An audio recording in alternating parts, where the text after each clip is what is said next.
We're the first one to put green on a rangefinder. We're the first one that put GPS on a rangefinder, right? We're the first one that did Bluetooth on a rangefinder. We're the first one that did a speaker with a LCD screen on it that talked to you and showed you the distance. Everybody else ripped us off after we did it, right? We're the first one to do customization. Another company just ripped us off this past month, right? And so I used to get pissed off. I'd be like, you know what? We did something right. People are seeing it and they're taking it and saying, oh, I can do this because I'm not that smart. I'm not that creative. I'm just going to rip off what someone else did.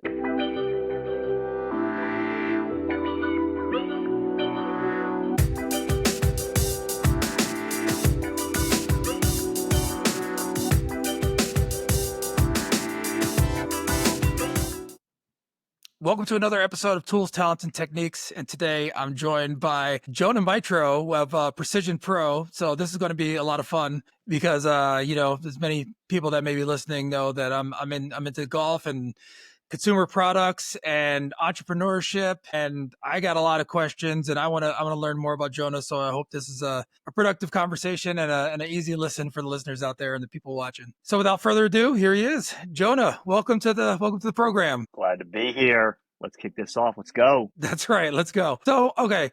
Tell the listeners and viewers a little bit about yourself, just a brief intro, who you are and what it is that you do. What do I do? My kids ask me this all the time. What do I do? I sell rangefinders. That's what I do. No, this is my third business I've run since I've been 29 years old. This is the most successful business, the most fun I've had. We manufacture, design, and sell rangefinders, golf speakers.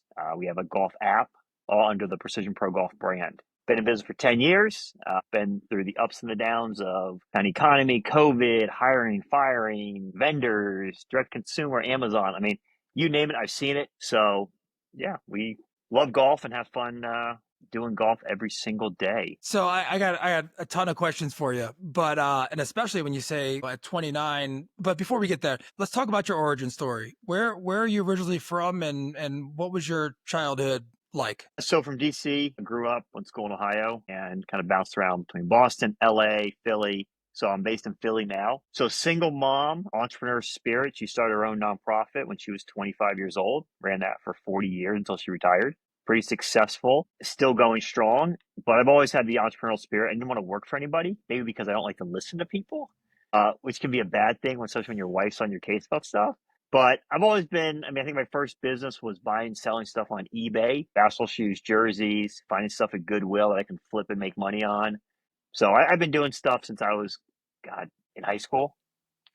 And so when you were in high school and maybe even in college, like what in your mind did you want to do when you grew up? Like, did you have any type of career path that you envisioned? I wanted to design shoes. I wanted to work for Nike and be a designer. The issue is that pipe dream kind of blew up when I figured out I'm not that creative and I'm not a designer. Now I can tell you something looks good.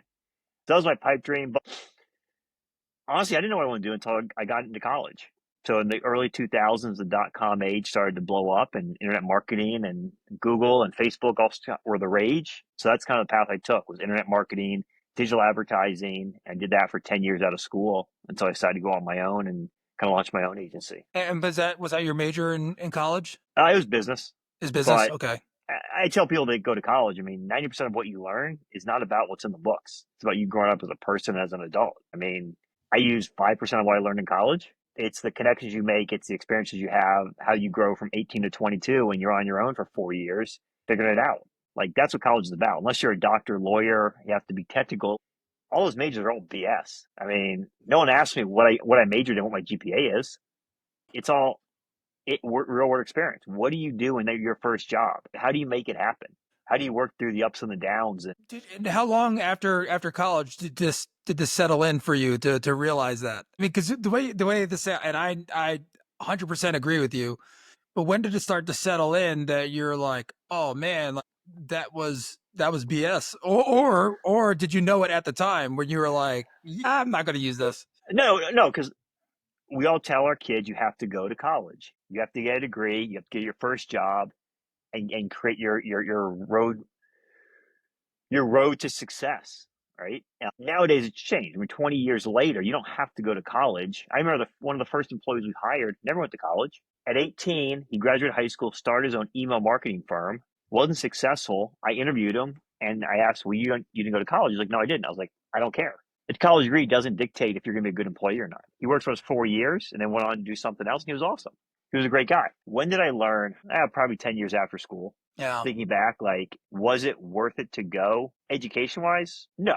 I mean, I could have done this, I mean, on my own, but the whole experience of growing up and becoming from 18 to 22, like those are key years where you learn and grow and mature as a person. So Yeah, those are actually the years I feel like I did the least amount of maturing. But I mean, what you said about relationships and the people, yeah, that's a big part of what I took from college.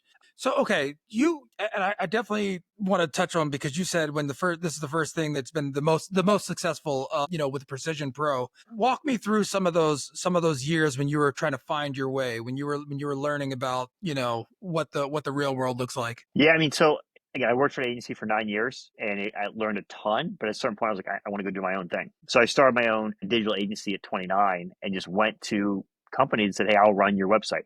I will do your social media. I will handle any digital marketing that you need. And back then, like it was an easy sell. Then I got hired in at traditional agencies where they would bring me in as their kind of digital expert and work with their clients. Then launched a couple e-commerce sites. Again, these were all I consider these aren't scalable businesses. They're the solo entrepreneur business, right? You're gonna make a couple $100,000 a year. You're gonna work for someone. You got to bill your hours, and they were fun, but they weren't scalable. Where I'm hiring employees, I really want to scale the business to $5 million. So when you're doing these projects, and you mentioned your mother's entrepreneurial spirit and the things that were you looking for that? Were you actively looking for that thing for your next step? And like, what can I do? And what was that process like, if so? So I think every 3 years I look for something new, a new opportunity. So I was in LA doing digital marketing for a couple agencies as well as a couple clients and just having a good time doing it, right? Wasn't looking for anything like new. I met my business partner at a bar randomly. We started playing golf. He was looking for something to do on his end. He was a former golf pro that hated the actual working in a golf shop and golf course. And we kind of came up with this idea of starting this golf company and we drew up our first kind of product idea on a napkin, went and made it, and then just went to market with it. All right, well, let's dive into this because you made that sound so easy. It was. So okay, what bar were you at? Was this during the day, like at a lunch, or like how did this actually fortuitous meeting take place? So it was in Santa Monica, California, at a wine bar. And the only reason we went to the wine bar is because the birthday party I was supposed to go to got delayed by an hour. So we went to this wine bar. My fiance sat down next to Clay, who's my business partner, completely random. I sat down next to her. We started talking. Figured out he liked golf. I like golf. He had just moved to LA 6 months ago, and we said, "Oh, cool, let's go play some golf." And that's how it started. 6 months after that, we played. Where was it? I don't know if it was the Venice Golf Club or it was I don't remember what course it was, but we were done playing golf and we were talking about kind of what issues he had helping golfers play golf and teaching them to improve. And he told me a couple of things, and we just said, "Hey, how do we make something to fix this?" So we came up with a couple of products, a chipping mat, a putting aid that would help that he could give to his students that they could work on these different skills that he was trying to teach them. And when you're having this conversation, was this something that you guys were actively looking like, hey, what can we do? Like what business, or was it just shooting the shit, just talking Nope. about stuff? Just talking. It had nothing to do with running a business. I was consulting. I was full time, right? He was doing his own thing. So it was just a conversation of, hey, what was the biggest issue you had when you were working with uh, your students when you're teaching how to play golf? And that's how it started. And so so you're having this conversation, you're talking about it. How does this discovery turn into business? So I don't know what step it was, but at some point I said, why don't we make this thing and try to go sell it? So we went to the hardware store, we bought the stuff, the turf, And this is the spray mat. paint. This is the hitting mat. This is the mat. And we basically made it, demoed it for some people, did a crowdfunding campaign, raised like 25 grand. No one to China and had it made. We brought them over, went and sold them. So I think we were buying it, landed for $17, selling it for 60. Then we did it again with a putting aid. It cost about a quarter to make. We were selling for $19.95. The issue we ran into is that training aids are very difficult to sell because you have to educate the consumer on why they need it. And the other issue is these things never break and they don't get lost. So it's a one-time sale. So after 6 months of doing this and selling these, we figured out we can't make enough money to support a business. And at that point, we were coming back from a trip from Phoenix, and I knew that Bushnell had a patent on rangefinders. Their patent was expiring in 2014. I knew the exact date it was expiring. And I said, hey, why don't we launch a rangefinder? We sell for $199. We'll be undercutting everybody by $100, and we'll create a business around it. And so he said, sure, let's do it. And at that point, there was only 3 competitors. It was Bushnell, it was Leopold, and it was Callaway and Nikon who had a partnership. And that was it. When you found, you say, we're going to go make this in China. Again, you make things sound so easy. So how did you go about finding the manufacturer, like the all the different things that I know from doing the stuff with ranges, like, really sussing people out, making sure they're the right one, quality assurance, all that stuff. How did you go about that process, especially if you hadn't had experience in that before, or did your business partner, did you have mentors along the way? Nope. This was let's get online, let's see if we can do this. So the whole idea was I talked to a lot of entrepreneurs, and their biggest thing is, I want to make it perfect, right? I'm going to spend the money tooling it and getting all the patents and like making it perfect and then come to market. I had the reverse idea. Make it mediocre, just get it to market and see if it sells. If it sells, then you could spend the money on the patents and the molding and the design when you really know it's a product that you can scale. So that was our whole idea. Like, hey, let's find a rangefinder. It's good enough to sell. We can slap our name on it, and we'll branch to the market and we'll sell it. And so we used Alibaba and a couple other kind of online tools to kind of source stuff out of China. So we found a product, found a manufacturer, agreed on a price and a deal, and they shipped us 250 of these rangefinders. And so I love it. Just grip it and rip it. That seems like the motto. So, okay, you're doing this, and then you start to get traction. So what year is this? When this we launched May 1st, 2014. We had 2014. We had 250 units we had ordered that were in transit. It was about 2 weeks away from landing. So what do you do now? Yeah, you go sell. Yeah. And so what was your process like for that? You pick up the phone, call people. Yeah. Right. You call the stores. Hey, I got this awesome product. It's $199. Your cost is $120. You can buy 12 of them, get 1.5 off. How many you want? We sold out in 1 week. We had made $40,000 in a week. I had nothing to even show somebody. I made a crappy PDF that I sent out to people. And I was like, all right, I'll ship this stuff to you in 2 weeks. Okay, so let's go back to like getting this manufactured. And so this was like a white labeled product, like another one that was like, okay, yep. This is the thing. All right. When you did that, I compared to like all pencils look the same. You slap your logo on the pencil. Now it's your pencil, right? It's your brand. That was our MVP. That was like, how do we do this and see if there's a market for this? Because we don't want to. Because the molding was $15,000-$20,000. I didn't have that. Right? Molding takes 6 months to a year. I'm like, we got to get this going now. I can't wait. So this is kind of like this is the best way to do it. Once we validated the market and said, hey, we can sell these, there's a market for this. Then we did the next step of, all right, we got to do CAD files. We have to do our own design, our own molding, all things that go into it. And that took 6 months. Okay. So you see the market, you're like, okay, we got something here. And then you start digging. So what were some of the things that you've learned along that process? Because, yeah, I mean, it's one thing to just grip it and rip it and just like do this, slap a label on it and do that and sell it. Like that's sexy. That's cool. It's fun. But then you're like, okay, if we're going to do this, we need to like really, focus and do certain things. And so what was that? Was anything in that journey eye-opening for you? So I think there's a lot of things. One was differentiation. Back then, rangefinders were very boring. Black, white, red. Like that was it. Our color was green. So we said, all right, we'll make it green on the faceplate, make a green button to it. We'll make a green box, make the case with green accents because no one was using green. Green was different. And I could look out and see 30 yards away who uses my rangefinder on the golf course, right? Because I had that green faceplate on it. I can still do that. And my whole thing is you got to differentiate what you do. Because if you look like everybody else, you're boring, right? You got to be memorable. So we were trying to do something that was memorable. So our box, like this was our box. Yeah, for those listening, it's a green box. It's very distinctive. Yeah, that pops. Where everything else was black, white, and just boring. So we said, we got to make something cool that's different, that's unique.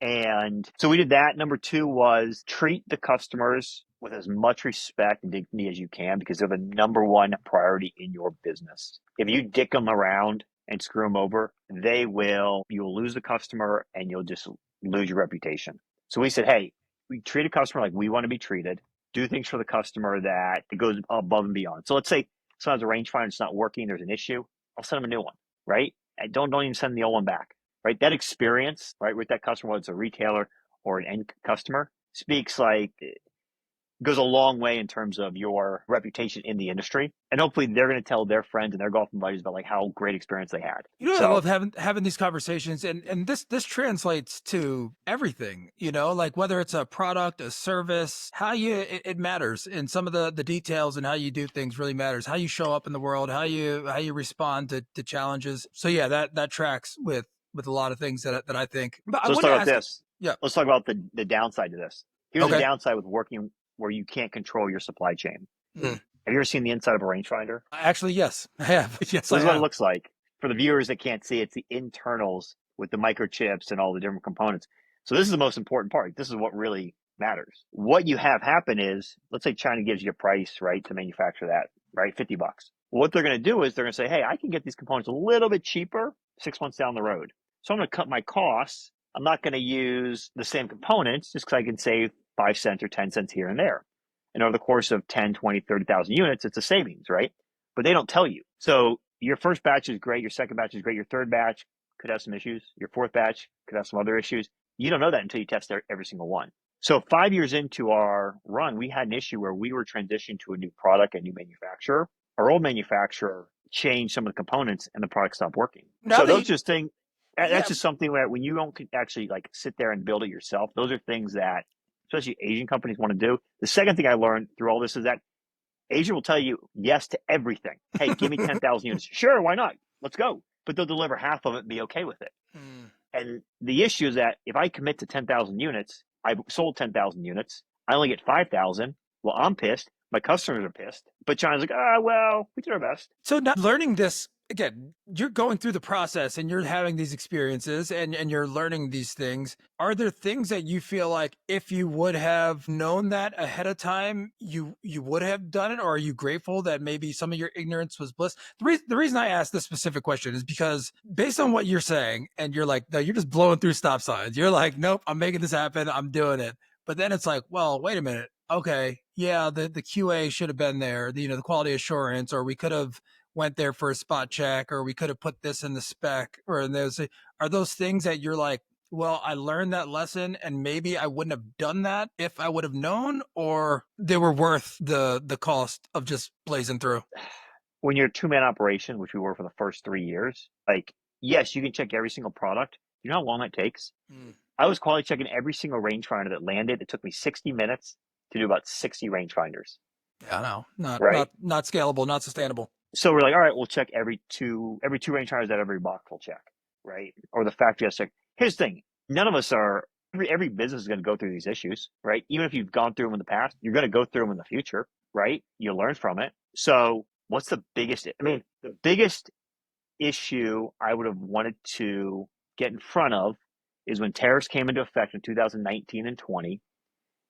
We should have actively moved manufacturing out of China to other countries. Now we're doing that now because tariffs, I don't know if you remember, tariffs are 25. Pre-Trump, they were zero. It started at 10%, then went to 25%. You know what tariffs are now on these products? What's that? Percent. So So that's moving, prohibitive. it is an issue that it took us 2 years to move from China to other countries to do production. You can't move production in 30 days or in 60 days. It takes years to do it.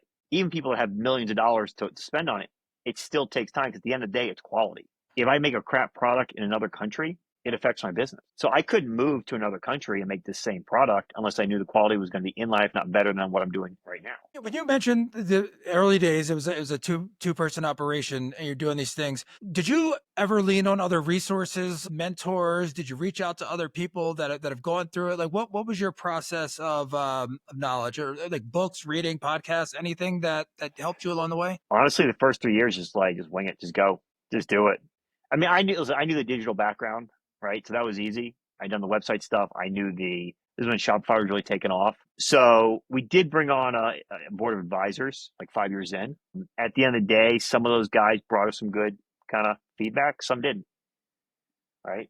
But a lot is just kind of learning through the experiences. I mean, there are some books that I read in terms of like kind of marketing and sales, but you'll figure out your own path. right? Now the industry you're in, you figure out what works for you, what doesn't. So again, a lot of it was just like, hey, through my experiences, this is what I think we should do. Let's go do it. And if we're successful, great. If we're not, we'll pivot and try something else. Do you have a process for your decision making? And by that, it sounds like sometimes you just do it. Like I get that. I fucking love that. But also, is there like, hey, you have a big decision to make? Do you write things down? Do you journal? Do you go for walks? Do you like go play golf? What's your process? I love to play golf. Some of my best ideas happen when I'm playing golf.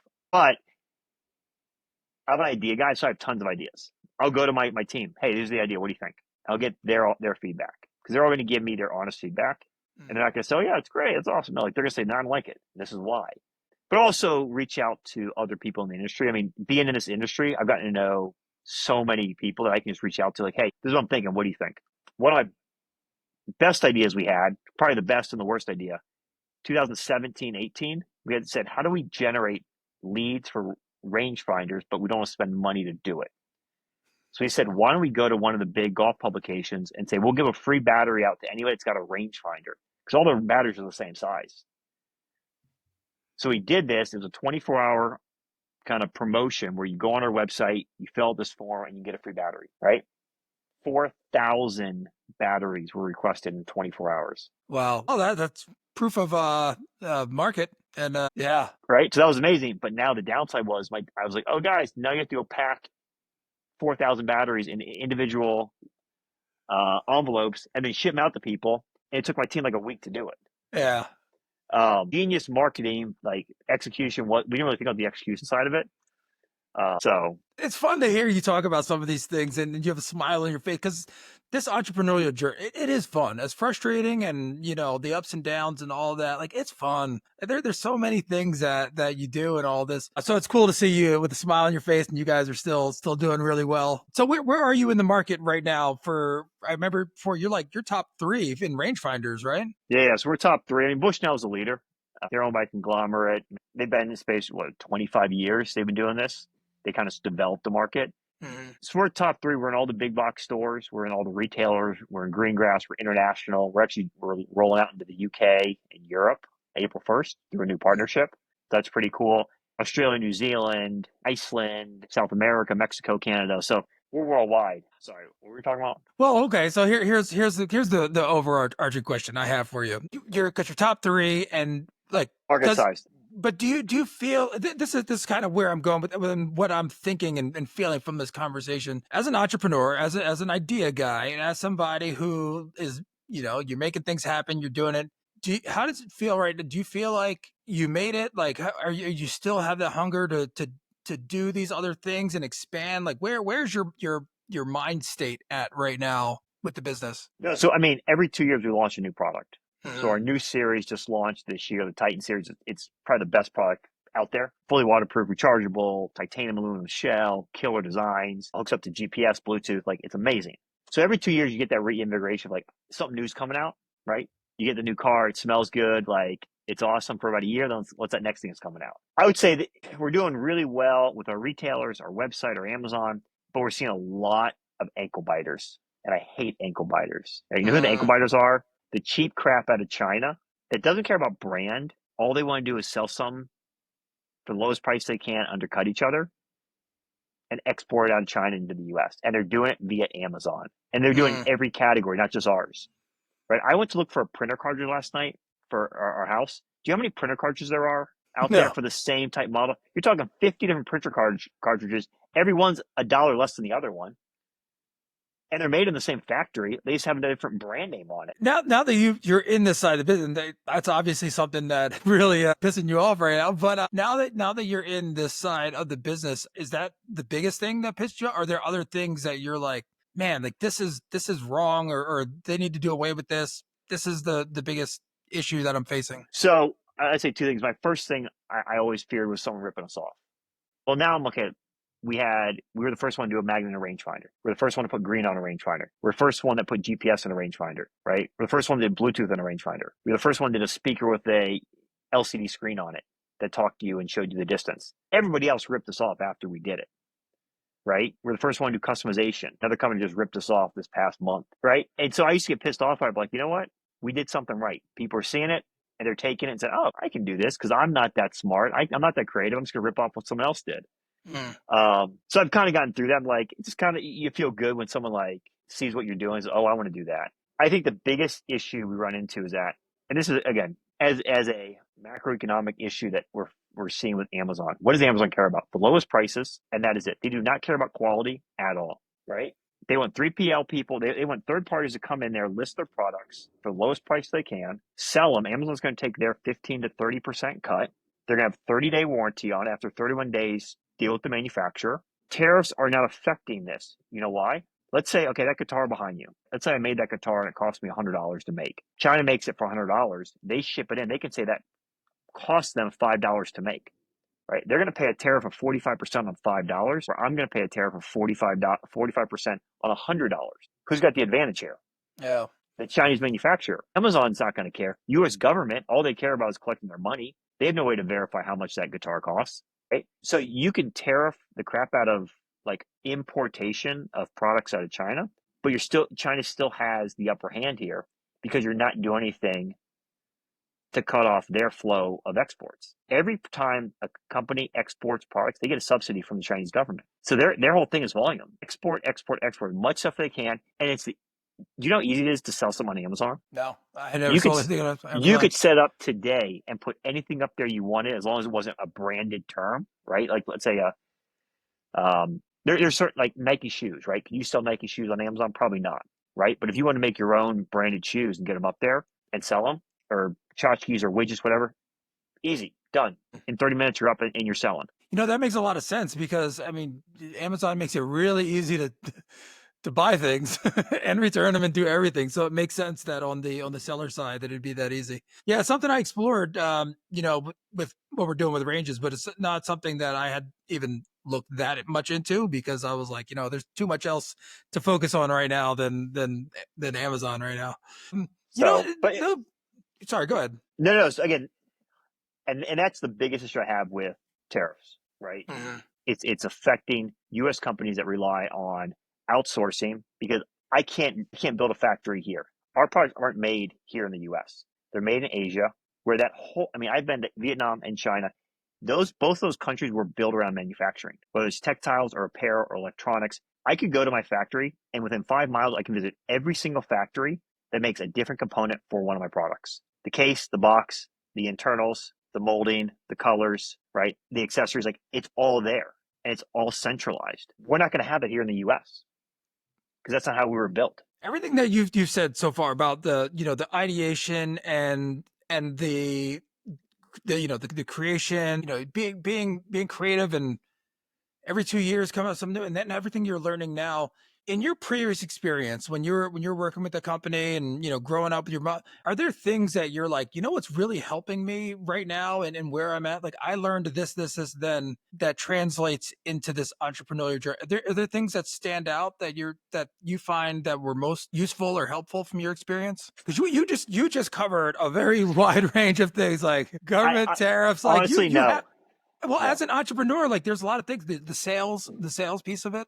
I mean, there's a lot that you have been running off and talking about that are like, wow, these are all things that you just had to learn by doing, I suppose. So I think when I talk to my kids about this, right? There's book people and there's street people. So when you think about that, you think, oh, book people are smart and they get good grades. And there's street people that are hustlers, right? And I think it's not that way. Book people want to learn through reading, right? And what they teach you in books, right? Our day encyclopedia, the internet, whatever it is, right? The street people are the ones that learn through the experience of actually doing it, right? I'm asking you, hey, I need you to chop down a tree, right? What's the experienced person going to do? They're going to go get a chainsaw and try to chop it down, right? Where the book person is going to learn what angle do I cut it at, right? How do I cut it so it doesn't fall on my house? I'm a street person. I want to learn by doing and learn through the experiences about it. And I'll make my flaws and through those experiences kind of in the field. Did you know that early on? Did you know that as when you're in high school and like, this isn't the best way to learn for me? Yeah, I was an average student. I was a B student, right? I just, there are certain, I mean, every student has certain subjects they like and they hate, right? Good example, like Spanish, right? Like, why don't you know Spanish, right? You either take Spanish or French. My kids have to take Spanish as a first grader and a fourth grader. I don't get it. Like, isn't there something else? Like, why can't we teach them about money or entrepreneurship? Like something that actually is going to benefit them. If they want to learn another language, that's fine. But like, I just don't like, there's certain things that you never got. I tell my kids that today. I was like, I don't understand why you have to take Spanish right now. There's so many languages in the world. You can learn whatever you want. Learn something that's going to help you like in your life. I'll say this. This is interesting feedback. People talk about what are you good at? Like, what are you passionate about? What are you good at?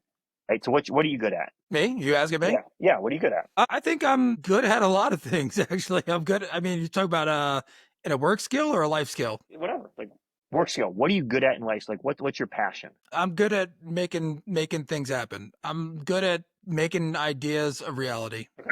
And everybody talk about it's always a thing of like, hey, what's your passion? What do you want to do? And it's like I want to work for a golf company. I want to work for Nike. Like, but you have to take a step back and be like, no, but what are you really good at? So I'm really good at sales, right? Whether it's selling a product or an idea or a customer or a new sales rep, right?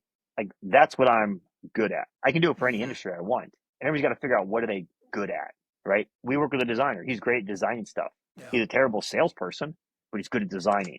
It's like figure out what you're really good at and you're passionate about, and then figure out what industry you want to be in to accomplish secondary. Yeah, your that's career good. goal. Yeah, that's good. So one of the things that okay, so to that point, there's been a lot of things in my life that I didn't know what I was good at, but I wanted to try different things. And I feel like in a lot of ways I got good at figuring out what I'm not good at. It's like I don't know, like that's the nicest way to say like I am not great at a lot of things, but I enjoy learning and doing and trying new things. I'm very curious. I want to learn. And what you said resonated with me about I can learn from reading, but it doesn't spark that thing in me that really makes me understand it. Like I can learn, read, and like, oh yeah, I get it generally. But when you're doing something and you're actually in the weeds and getting it, it's like, okay, now I understand. And there's a difference between knowledge and I guess wisdom and or truly understanding things. So that resonates with me a lot. So you're a musician? Not really. Oh, Again. So yeah, I mean, if that would have been the thing I said. But I play guitar, but I wouldn't consider myself a musician. But it's one of those things. Like I wanted to learn, and I was like, yeah, I'll get a guitar, and I learned. I'm like, yeah, it's all right, and yeah, that's it. so you're musical by nature. I'm terrible. No, I'm I not like good musical, music, but but you can play the guitar. yeah, I can't play guitar. I don't even like asking to play guitar. I can't do it, right? But I love to listen to music. I would love to Yeah. do it. So I get to go and talk to a lot of college students, especially around this area. I like 3 or 4 times a year. I get invited into entrepreneurship groups or sports marketing groups and spend a couple hours just talking to them, right? And it's completely like non BS. Like this is what it's about. I'm not sugarcoating anything, right? And talking about like what's really out there. What's the world like, right? And my biggest thing to them is be memorable. Don't be forgettable. If you're forgettable, you're dead to the person you met. Just like if you're going out to the bar and trying to meet somebody, right? You got to be memorable because they're going to remember you. Right? Oh, I want to get to know that person. I want to stay in contact with that person, right? Maybe we're going on a date, whatever. Number 2 is figure out what you're good at and what you're passionate about. And it may not happen right away, right? And number 3 is everything you do in life, it's about connections. Make connections with people, not the crappy used carsman sales like type of connection where they're trying to sell you a car, but like a true connection with somebody. Because at some point, you're going to need to go to them and say, hey, I need this. Can you help me? And everything I've done the last 10 years in the golf industry is about making connection with other people in industries. So when I need something, I can go to them and say, hey, I know we built this connection. Can you help me with this? I need an introduction to this retailer. I need help getting into this place. I need your feedback on what's going to happen with tariffs and shipping out of China or Canada or whatever it may be. Like those are 3 things I tell these guys. Hopefully they take it to heart. I don't know. They're 19, 20 years old. They probably don't listen to a goddamn thing I'm saying. So Do you enjoy that? I mean, if your sales is the thing that you're good at and presenting, do you enjoy teaching or passing on advice? So I don't know if it's teaching. It's more of kind of using my platform and my experiences. Just talk to the up and coming business people in the world, and in a very like I'm not a suit and tie guy. I had a guy call me and say, "Hey, can I make you a suit?" Hell no. I do not want to wear a suit. I want to wear shorts and t-shirts and wear sandals every single day if I can. But everybody's got to create their own path. But everybody's also got to understand that like you're going to do it the way that you want to do it, and it's not going to be just like the other person, and you can't be like everybody else, and you got to be different. So a great example is resume, right? You send out a resume, I get 100 resumes. They're all the freaking same. There's nothing different about them. It's words on a piece of paper. How do I know which guy is good? Which person I should hire? Which one stands out to me?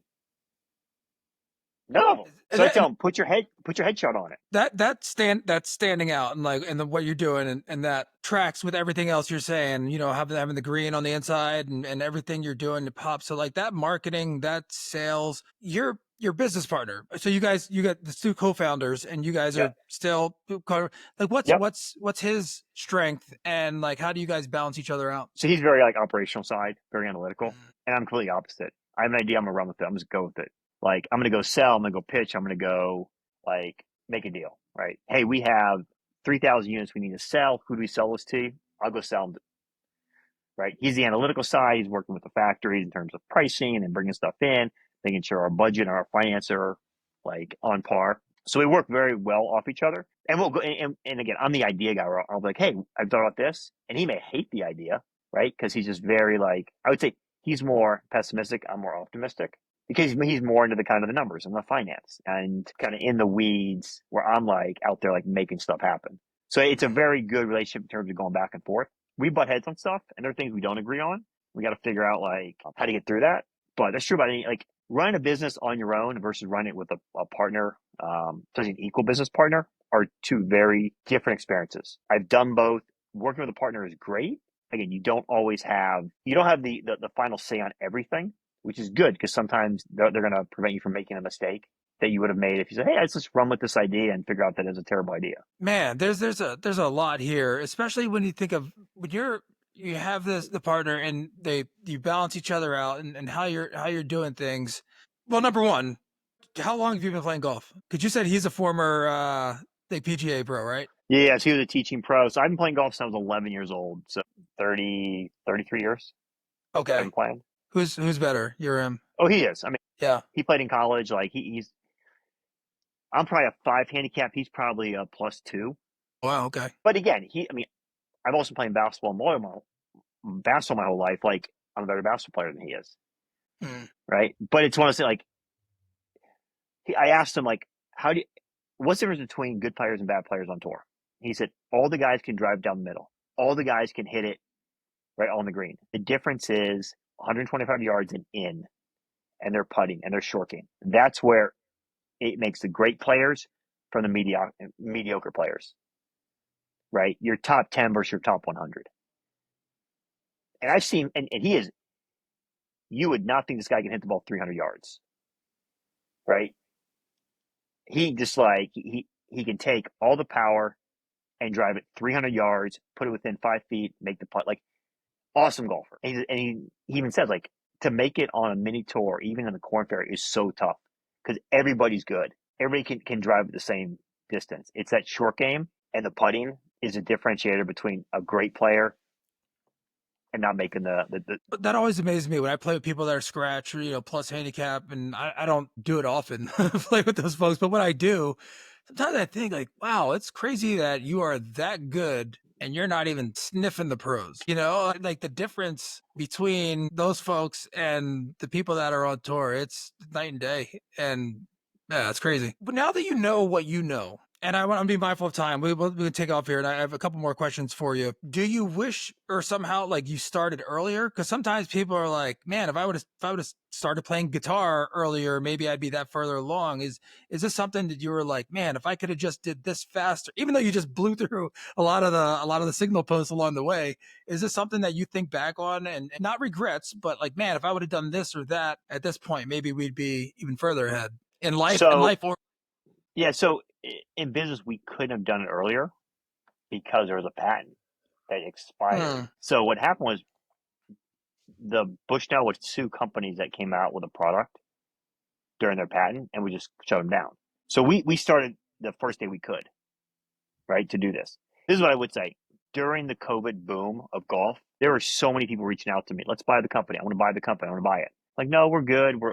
We're doing really, really well. Like COVID doubled our business, which is amazing. A lot of those companies had a lot of money to spend. A lot of those companies are out of business right now because they bought all these Amazon-based businesses that were exploding, thinking the growth was going to continue, and it just blew up in their face, right? The COVID boom of Amazon sales and golf, isn't sustainable. So I wish I had sold the business in 2022 when people were coming out of the woodwork, right, to give us money.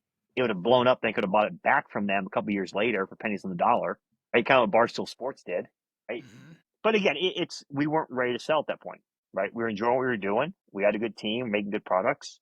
But you're looking back, and again, those guys are gone. I think most of those businesses that had all the money are not in business anymore, or if they are, they're being very strategic about who they bring on and who they work with and who they acquire. High level, where before we take off, and I'm going to include, your website, your contact information, or whatever information you want to share. I'll share in the show notes. But before we take off, can you just, briefly high level, and maybe some of the same advice that you give to, the students that you speak to? Is there something that you would like takeaways and really what you've learned in your journey so far? Be different. I mean, that's the biggest thing. I get cold calls all the time. Hey, do you want to listen to my pitch? I'm like, no, I don't. Like, or people that just email me constantly. Like, pick up the phone, create a relationship with people. Like, people buy from people they like, right? Like You're and trying trust, to right? like and trust. You want to sell me something? You got to connect with me. What's that connection? Because if you don't connect with somebody, it's very tough to sell them something unless they know they need it. And what's that connection look like? Do you connect because you went to a similar school, or you root for the same team, or you have kids and you can connect over kind of the kids and the issues you have there. I mean, and again, it's not just for sales, but translates into everything, right? Whatever occupation you're in, you're always selling, right? Yeah. You're a lawyer, you got to pitch your client on this. If you're an ad agency, you got to pitch the client and the media partner on doing something. You work for a big conglomerate, you got to pitch them on a new product idea or a new marketing opportunity that you think is going to make sense, right? We're always selling. You know, it's interesting when you ask me, and it's one of the reasons I love having these conversations. When you ask me, what am I good at? And it's oftentimes like sometimes we don't recognize like what we're really good at. And there's people that tell me that I'm good at certain things, like even with sales and the account management and then commercial real estate, the things that I do in that neck of the woods. And I don't know that there's something there that I really want to think about. And I thank you for bringing that up and even asking that question for that, because sometimes I want to lean into things like, yeah, this is really what I like doing, but also I like doing other things too. So I don't want to. And for me, it's more about like identity. Like sometimes I don't want to identify as one thing because I feel like I'm getting pigeonholed. But you sparking that question makes me think like, you know what, just jump, just do it, just go forward with that, know you're good at it and just keep going. Hey, you're going to be good at something you can do in different industries, right? So you can do that in different industries, but just again, figure out what you're good at. Double down. And then from there, use that kind of expertise and love for it and figure out what you want to do with it. Okay, I know I said that So, was gonna be my last question, but I got another one. Is there anything that surprised you in your life journey so far that you're good at that you didn't think you were? I mean, I didn't know I was good at sales, right? It took me a while to figure out that I was good at it 'cause I never really had a sales job. I was marketing, I was advertising. And when you actually start selling a fit, like either selling a digital or physical product, like you have to have the wherewithal to like not you can't take no for an answer, but you also have to go after the customers that you want to close and figure out what the right path is there. So probably the last 8 years, I'm like, hey, like this is what I'm really good at. When we start thinking about where can I bring the most value in our business, it's getting out there and selling to our customers. And whether that's again, educating customers about why our product is great or why our product is better than competitors, or doing pitch meetings with, our big box guys, right? I go in, I talk to Dixon Golf Galaxy once a year. Like, hey, here's a new product. This is what you guys need to bring in, and this is why, right? Because the best product out there, it's got the best warranty. It's waterproof. Everybody's going to want it next year. This has got to be in all your stores. I'm selling them not on like, do you think you want to bring it in? I'm like, no, you have to bring this in. This is going to be the best seller. How many do you want to buy? You learn this from doing, just It's being just, out there just doing doing, it. That's the doing. only way to do it. Yeah, I Have you ever mean, had, so I take you're out to dinner and it's like, would you like to see a dessert menu? of Right? course, Or if someone comes over and says, hey, here's the plate of desserts. Which one do you want? Right? What are you going to get difference. you excited? Right? It's like, oh my God, I want that one. Or your kids are going to be like, I want that one. Versus you look at a menu of words, you're like, I know this sounds good, but what looks good, it's just the way you position it. Sure. Right? And again, I had somebody tell me this, like, you have that thing to like get someone on the hook. And the way you talk to people in terms of like what you're passionate about, what you're trying to like sell them on, like is different than other people. So I don't know. there's a lot. That's what, again, why I love having these conversations, because even coming into this and our previous conversations, and we're thinking about, like, golf and rangefinders and the business, but like going into the sales piece of this, and also the fact that you differentiate the sales from your marketing experience. I found, especially when I'm talking to people that aren't in the sales world, or even peripherally, like they lump everything together. But like branding is not marketing, is not sales, is not account management. Like they're all different things. They're all related. They all swirl in the same tub. But they're all there's different. There's a different thing to it, and there's an art to it, there's a science to it, and you can only truly learn by doing and Yep. experiencing and getting feedback and figuring out for the next step. So that's really cool that that's so big in your line and what you do. So Jonah, hey, listen, man, you've been very gracious with your time. This has been a lot of fun. Always great talking to you, and congratulations on your success. I know you can find your products everywhere, but before we go out, do you just want to tell where people can find you? And I'll include all of your information in the show notes as well. So our website, precisionprogolf.com. You can go on Amazon. You can go to Golf Galaxy, PG Superstore, Worldwide Golf, any of your local green grass store. If you're listening in an international market, reach out to us and we can get you in contact with one of our retailers. But no, Precision Pro Golf is a brand, rangefinders, GPS. If you don't want to buy one of our products, that's fine. Download our app. It's a free golf app. It's got wind, it's got GPS, it's got slope. You can see every single course. It's free for everybody. It'll always be free. It's in the iPhone store as well as Android. So that's how we kind of get that person excited about bringing them into the family of Precision Pro Golf. All right, sounds good. Again, Jonah, thank you for your time. Awesome. Appreciate that. Bye, guys.